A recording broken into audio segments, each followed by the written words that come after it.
The UN Charter guarantees equal treatment to all nations, yet the Human Rights Council passes more resolutions against Israel than all other countries combined. Terrorism by Hamas and Hezbollah is ignored by the UN. UN Watch restores the ideals of the Council's founders. Founding Chair Eleanor Roosevelt stood with Israel and its right to self-defense. Rene Cassatt, architect of the Universal Declaration of Human Rights, defended Israel's right to equality. When the UN began to persecute the Jewish state, the founders spoke out. Today, many UN member states and officials betray the founders' values. For years, Council official Jean Ziegler supported Hezbollah and numerous dictators. UN Watch tirelessly exposed Ziegler's abuses and his role in creating the Muammar Gaddafi Human Rights Prize, terminating his career. Richard Fak is the Council's full-time investigator against Israel, a one-sided mandate that finds Israel guilty in advance. The Palestinian struggle is being waged in a way that I would call part of a legitimacy war, and they're winning that war. So it's very important not to denigrate too much the UN efforts.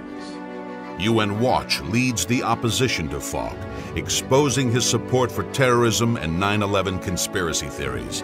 Given that you played a key role in publishing David Ray Griffin's book, The New Pearl Harbor, the leading conspiracy tract arguing that 9/11 was an inside job and your name is on the front cover, are you concerned about how your actions impact on the credibility of the United Nations? Thanks to UN Watch action, Falk has been repeatedly condemned by the US, Britain, Canada, even by his own boss. A special rapporteur suggested that there was an apparent cover-up in the 2001 terrorist attacks on the United States. I want to tell you clearly and directly, I condemn this sort of inflammatory rhetoric. It is preposterous. Days after the Boston Marathon terrorist attack, Falk blamed the bombings on American global domination and Tel Aviv. UN Watch sparked a firestorm, prompting world leaders to denounce Falk. CJ, Professor Richard Fak's comments were posted online and are now receiving criticism from around the world. Pressure mounted, and the United Nations reversed course. The Secretary General rejects Mr. Falk's comments.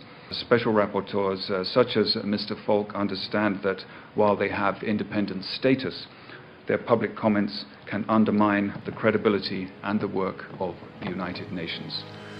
UN Watch got him expelled from Human Rights Watch. And finally today, Human Rights Watch, an international non-governmental organization, has removed UN Special Rapporteur on Palestinian human rights Richard Fak from one of its local committees.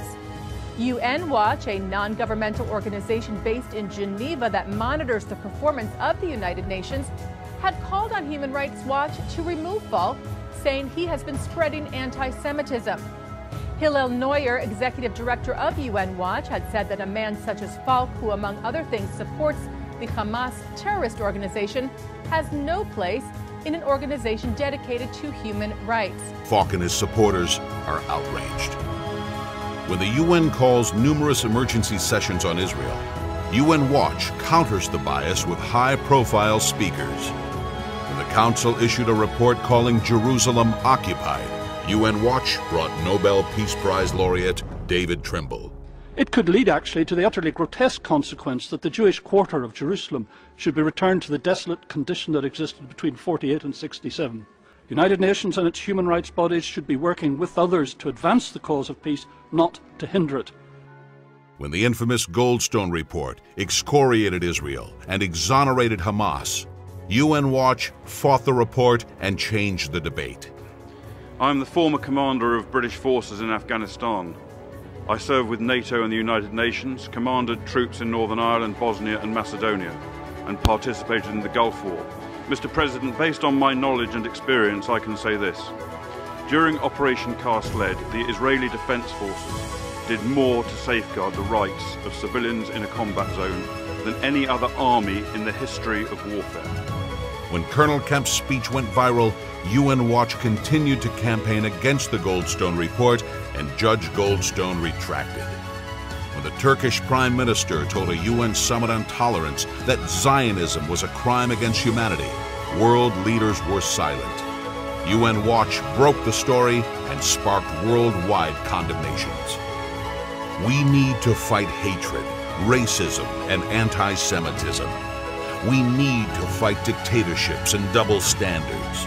We need to speak truth to power. We need UN Watch.